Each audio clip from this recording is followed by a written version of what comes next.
Morning everyone! Wawa man ang aming Papa Bear. Masakit pa rin po talaga yung ano niya likod. Pero kay bukas may appointment na rin po yan siya sa doktor ulit namin para ma-check niya yung likod nga ni Marcel. Pwede pa patay po ng music please? Okay na? Thank you! Kaingin ng pa-music. Magpunta ko sa inyo dito ba? Mga ilang araw na rin tong ano niya. Siguro mag-isang linggo na. Kaya today po ay Sunday. Imbes na maggala kami, bahay na lang siguro guys. Kaya para makapagpahinga nga din si Marcel. Kaya pag mag-drive po siya, medyo sumasakit din yung ano niya, likod. Si Papa, kaya masakit na naman yung likod. Hinag mo na kanina si Papa. Maya. Good morning, everyone. Mommy, Good morning, everyone. Bigyan mo si Mila isa. Nee, maar ik heb ze allemaal weer goed op de goede volgorde gezet. Moet ik zo meteen alweer doen. Hindi, bigyan mo lang isa lang para magpagsulatin siya. Maar dan mag ik zelf... Kasi madami yan. Maar ik mag zelf weten dan welke kleur. Sige. Bigyan ka ni Kuya isa, okay? Huwag na magtuyo. Mabilis lang to. Hindi yung problema. Maar Mila mag geen tape. Zo'n ding van mij. Maar ik zei ook al tegen Mila, potlood. Leaf sign. Sabi mo kanina, hindi na kayo mag-away to din ni Mila. Ja, maar ik zei ook al tegen Mila, potlood. Okay na yan. Thank you, Nee, Kuya. zometeen moet ik het weer helemaal doen. Want het zat hieronder. Sige, ayusin natin. En dan moet ik alles weer zo eruit halen. Kaya mo kasi yan. Kaya, ginanyan ni Mama. Kasi alam ko kaya mo. Di ba sabi mo kanina, hindi kayo mag-away na today. Pagising niya kanina sa umaga, alam niyo ba? Sabi niya, Papa, Mama, kaya nandun siya sa kwarto namin. May idea ako ngayong araw. Akala ko may gusto siyang puntahan, nagagalaan. Sabi ko, ano man yan? Hindi kami mag-away ni Mila buong araw. Sana mangyari yun, pero kaya ngayong pangalang nag-aaway. Mama, nu zit de kleur die niet hoort beneden hier. Jawel. Nee, de kleur hoort hier niet, want die hoort hier. Oh. En die blauw hoort hier. Dus daarom zei ik ook al tegen Mila, potlood. Huwag na magalit, Kuya. Okay? Saglit lang yung gamitin ni Mila. Ja, maar Mila is zo heet dat naar me aan het kijken. Ganyan po to siya pag naggalit na. Kailan niya. Okay. Nee. I love you. I love you. Tingnan mo kung ano sinusulat ni Mila ngayon. Para matuto din siyang magsulat. Magbasa tayo, Kuya. Gusto mo? Nee, Mila moet gewoon met potlood tekenen. Okay. En Mila heeft nu een stift van hieronder. En het moest hierboven. En ik zei, ik moet zelf weten welke kleur. Ja, wil je die kleuren op de grond straks zetten op het kleed? Kleuren alleen Nagising na tuloy si Papa kay gagalit ka na dito. Lief lang. Nee, want kijk. Want deze kleur, die hoort hier. Opo. Prepare tayo ng mamaya sa lunch. You also want cheese later? Ja, we gaan het This here? ja, die checken deze, which is open. November. Ilabas ko na itong mga ipapalaman mamaya sa anong tinapay. Kaya yan po mamaya yung lunch namin. It's still November. I think this one. It's all on time. There should be more of these also. This one? Of de goudkuipje kaas.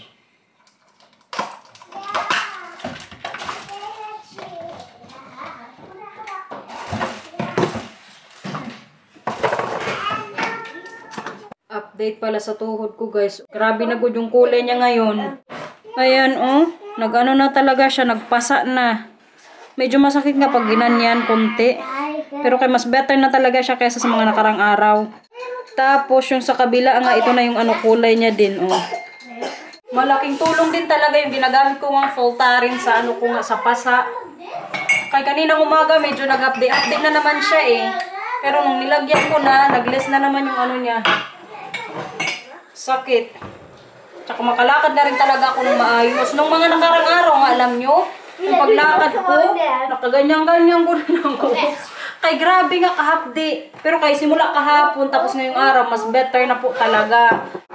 Tsaka kailangan ko rin talaga maging okay ng mabilisan. Kaya yun nga, di ba si Marcel, masakit din yung likod.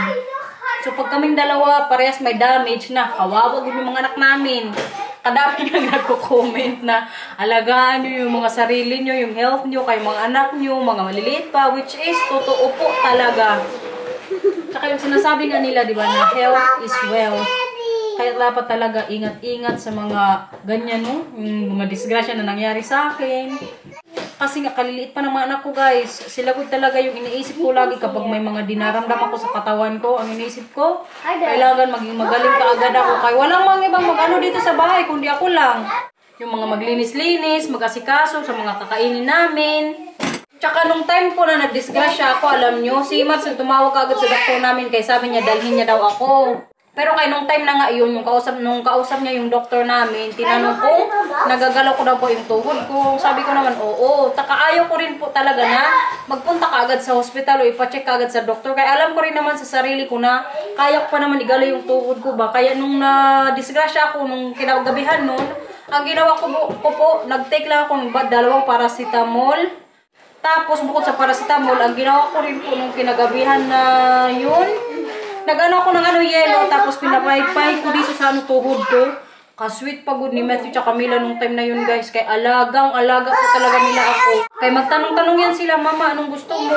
Gusto mo ng upuan? Yung, alam mo, para malagay ko yung paa ko na nakaangat. Yan good yung mga ginawa nilang dalawa ni Mila.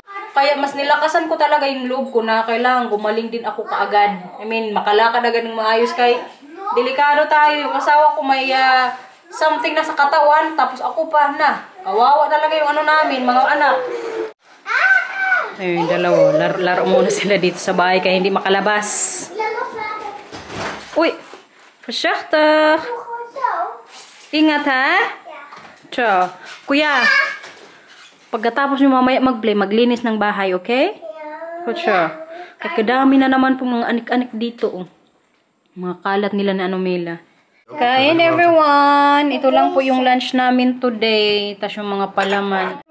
Kaso tong isa, nag-yogurt na. Mainit to, nak.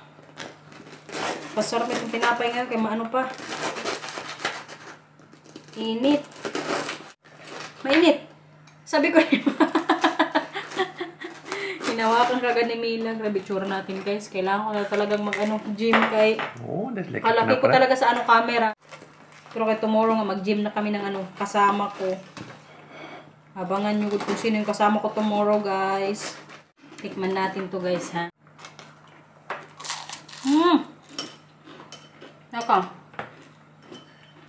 Ayaw mo, kuya? Mami, Oh. Ayaw mo to? Anong gusto mo? To? Je eet altijd met de barbecue, vind je zo lekker? Yeah. But I think it's too much stuff here. Gusto mo to? A few moments later. May bisita na naman ngayon sila Matthew at Camila, guys. Oh. Andito na naman po yung pangatlong anak namin ni Marcel. Yung kaklase po yan ni Matthew. Kaya pinalabas po muna namin silang tatlo kay kagulo dito sa bahay. Uy! Doon sa labas, mag-ano sila, trampoline. Hinapon na naman yung kaklase nila Matthew, guys. Ngayon pa lang ulit ako makapag-vlog. Kaya kaingay po nila dito kanina nung pumasok na sila sa bahay. Saglit lang sila doon sa garden kaya medyo nilamig din siguro. Kaya wala ngang araw ngayong araw. Magawa po pala ako ng ulam namin. Magsinigang ako kaya nag-request si kuya. Favorite po kasi talaga ni Matthew ang sinigang. Si Marcel, guys, andun sa taas. Natulog buong araw. I mean, hindi pa natulog pero nagpahinga. Naawa nga ako, oy. Si Labianan nga kanina nag-message. Kung gusto na naman daw ulit namin tikman yung gawa niyang cake. Kaso kay sabi ko si Marcel hindi pa nga feeling well. Kaya matakot din ako na mag-drive siya, guys. Baka mamaya biglang sumumpong yung sa likod niya tas maano niya yung cambio ba. Kaya sabi ko sa bahay muna kami this time. Hindi muna kami punta sa kanila. Tapos diba nandito din kanina yung kaklase ni Matthew. So wala talagang chance na makapunta dun sa kanila. Kaya luto na lang ako ngayon ng ulam namin. Magsinigang ako at saka fried chicken. Nag-crave din po kasi ako sa fried chicken kaninang umaga eh. Kaya magano din ako gawa. Para din to kay Marcel. Kaya hindi man yan siya magkain ng sinigang uy.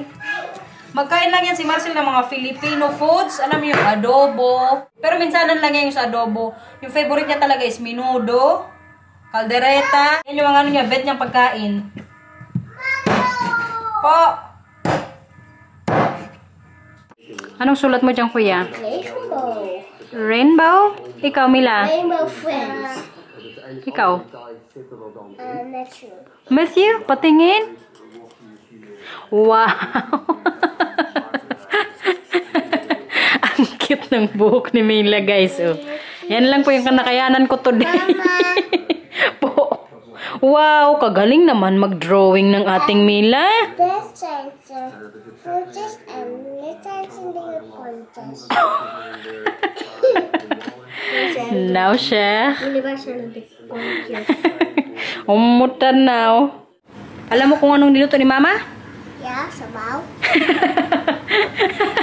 And my police spela. Magpulis na naman ikaw dito sa bahay. Gusto mo yan paglaki mo? Yeah. Bakit? Pangis mo. Oh, yay! Magkain ka ng sabaw, kuya. Ay, kuya. Mila. Mila. Vind je altijd lekker de sabaw van mama? Ja? Kuya, alam mo kung anong sabaw niluto ni mama? Ano man? Zuur.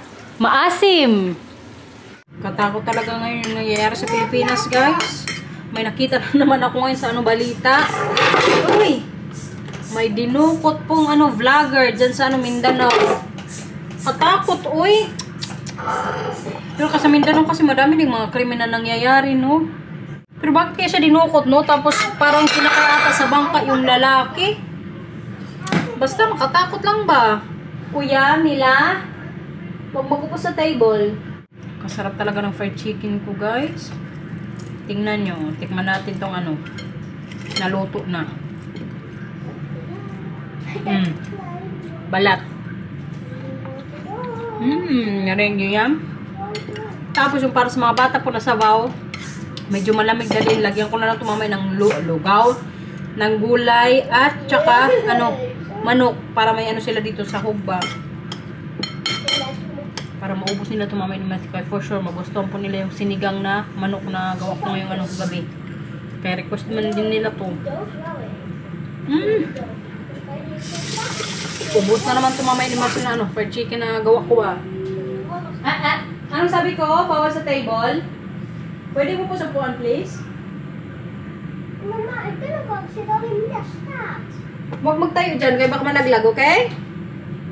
Okay? Okay. So, iba talagang nagagawa ng sabaw, guys. Kabilis. Good kumain ni Matthew. Tsaka si Mila. Mila, anong ginagawa mo dyan?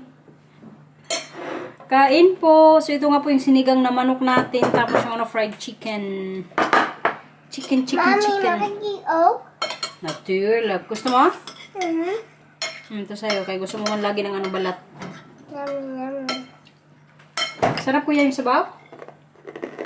Tingnan nyo naman guys, yung sinigang boy natin, oh. Kaya kailangan madala natin ito sa Pilipinas. More on Filipino foods po kasi talaga din si Matthew. Si Mila naman, yan siya, kumbaga 50-50. 50% sa Filipino foods, tapos 50% sa Dutch food. Pero kay si Matthew, mga 80% to puro pagkain Pinoy. What's that, babe? Patat, pannenkoekpoffertjes, pizza, pasta, Grabe tsura natin. pudding. Kapagod magluto. Taart. Masarap kuya yung sabaw. Kabilis mo kumain manong Grabe oh. Kadami ko nang nilagay ko sa kanya kanina.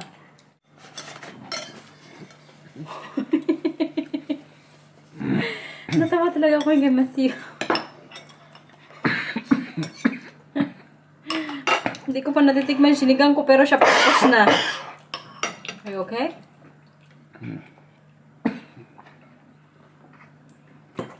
Grabe talaga yung pananakit ng niya ngayon, balikod. Worst. Kaysa sa nung mga nakarang anong araw. Look. Tikman natin yung sinigang, guys.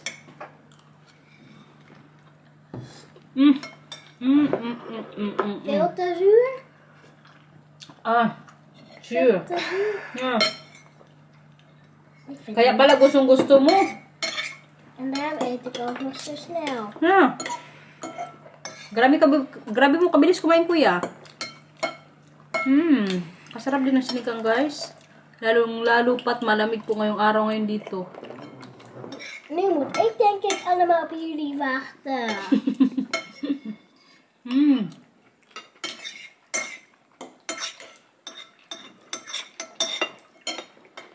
Yung nilagay ko palang gulay, yung tira kahapon, yung kumbaga beans kung sa atin. Taste? Nay. Thank you. Lekker? Where did you get that? Oh, hey. Dus we gaan have one for free. That's good.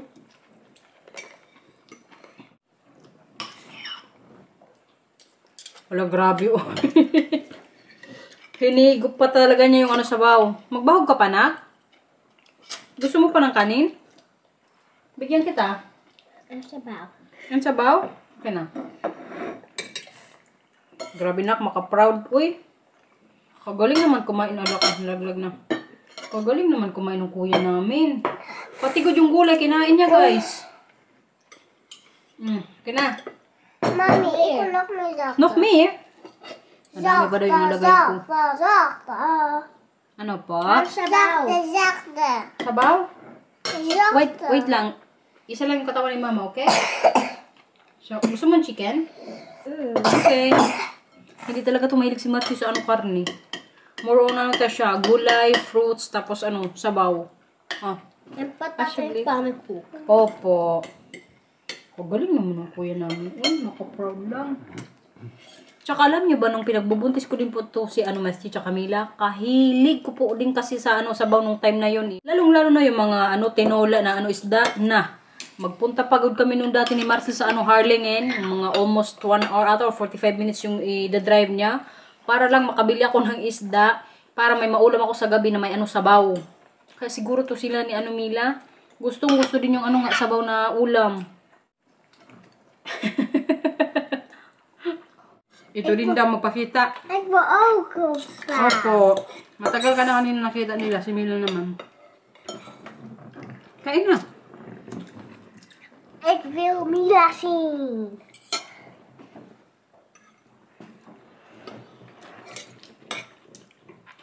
En dan moet je wel wat zeggen. Hallo. Niet te zeggen, gewoon lekker eten, hè? Tapos na, guys. Ikaw pala yung tapos dito. Si Papa tsaka si Mama hindi pa.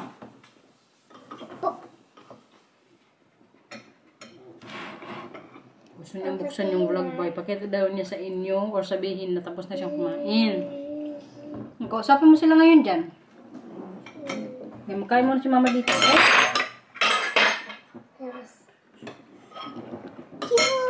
Nee, niet zo vlakbij, nee. Oké.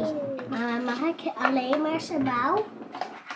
Tama na kuya. Maar jij bent ook alleen maar sabaw aan het doen. Alleen maar sabaw. Tama na kuya, kaya karami mo makain, okay? Kanok. Parang hindi na ba siya magtigil sa sabaw? May sinigang boy. Langot pa talaga. Ako po, sabihin ko boy. Sinigang Sinigang. boy. Boy. Sinigang boy. Sinigang boy. Ng Pilipinas. Ng Pilipinas. Pasali ko na to siya guys sa PBB. Boy. Sali ka sa PBB na? Boy. Alam niyo pala guys, wait lang. Yung pinagmulan po talaga ng yung talagang may-ari ng franchise ng Pinoy Big Brother. Bakit ka lang? Yung Netherlands po. Talk babe. It started here in Holland. Nalaman ko lang yan nung sinabi sa akin ni Marcel. Kaya alam niya kasing nanonood ako. John de Mol, a Dutch producer, invented it. And he got so rich because of it. And, Yeah, also The Voice. The Voice The of Voice. Holland. Yeah, The Voice of Holland. That he, Pati yung The Voice, Dito din po yan nag-start sa Holland. Also Got Talent or not? I think it's in Talent England. is the British guy. British, yeah. But John de Mol, with these two formulas, sold to over 150 countries in the world. Yeah. And he became so extremely rich. He was in the top 3 of rich people in Netherlands. Yeah. And he started his own television channel called Talpa. Okay. But it failed. Oh, sarap po. Alam niya kasi na-addict ako sa Pinoy Big Brother. Kaya sabi niya sa akin, alam mo ba yung pinagmula niyan dito sa Netherlands? Amazing lang ba? Pating The Voice Kids. Bedtime, guys! Natapos na rin pong paliguan tong dalawa. Maaga ngayon sila sa bed kasi tomorrow po may pasok. So, on time na naman silang matulog. Mila? Halika dito na. Hindi ka magbabay? Okay, si Kuya na lang tsaka ako. Babay na Kuya. Please like and subscribe. Bye-bye. Thank you for watching. Ingat po. Bye-bye. Thank you for watching, I everyone. love you. Very good. Katsa Kuya. O, tama na yan. Binuhuwag na. Bye-bye po!